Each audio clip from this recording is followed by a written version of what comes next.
When I was 13, my dad got a new job in a town none of us had ever heard of. It was one of those quiet little places tucked between long stretches of forest and farmland, the kind of town where people left their doors unlocked and waved to strangers.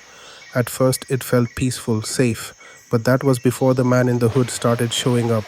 It all started on a crisp fall weekend. We had just moved into our new house, a big two-story home on the edge of town.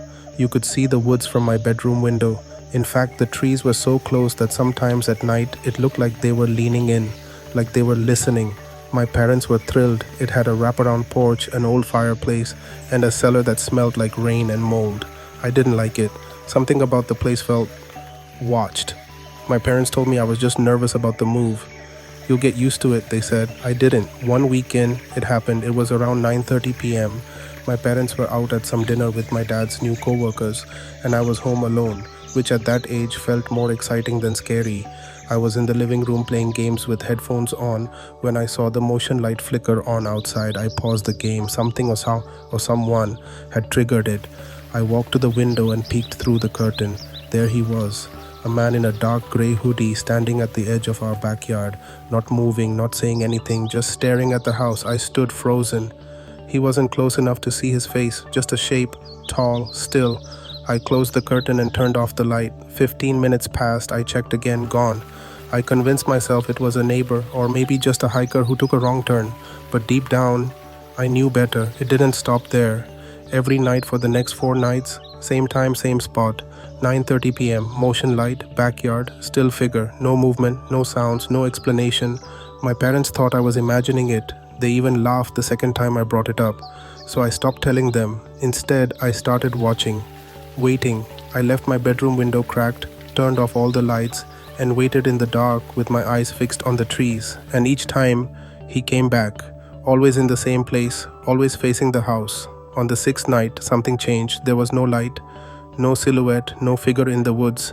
And just when I thought it was finally over, knock, knock, knock, a slow, hollow knock at the front door.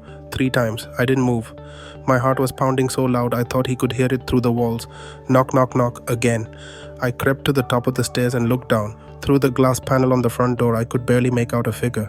He wasn't standing still this time. He was swaying, slowly, back and forth. Then he tilted his head upward, and for the first time, I saw his face, blank, emotionless, as if the skin didn't quite fit the skull beneath.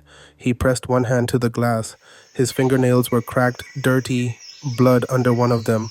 I stumbled back and ran to my room, locked the door, and called my mom.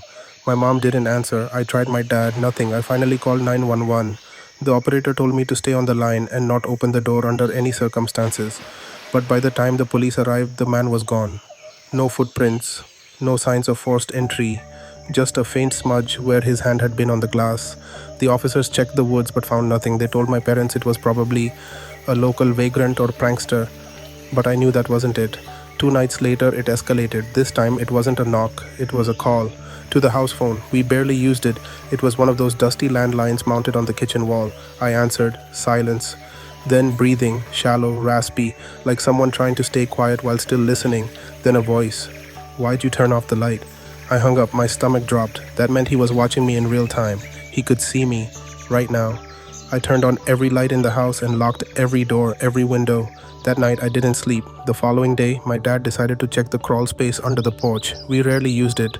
Just a small hatch, barely big enough for a grown man to fit through. He came back up pale and silent. I asked what he found. He said nothing. But that night, he installed a padlock on the hatch, replaced all the outdoor lights with floodlights, and for the first time since moving in, he double-checked the locks before bed. He knew something. He just didn't want to say it. The last time I saw him was the worst. I woke up at around 3 a.m. to a scratching sound. Not at the door, not the windows. From inside the house, it was faint, deliberate, like nails dragging across drywall. I followed the sound barefoot, heart pounding. It was coming from the hallway closet. I pressed my ear to the door. Silence. Then a whisper. I like your house. I screamed. My dad came rushing out of their room with a bat. He yanked the closet open, empty, no holes, no sign of entry, nothing. We left that house 3 weeks later. That was nearly 10 years ago. My family never spoke of it again, and to this day we never figured out who he was or how he knew when I was alone. But sometimes when I'm walking down a quiet street and I see a motion light flick on out of the corner of my eye, I still feel like he's watching, still waiting, and still smiling.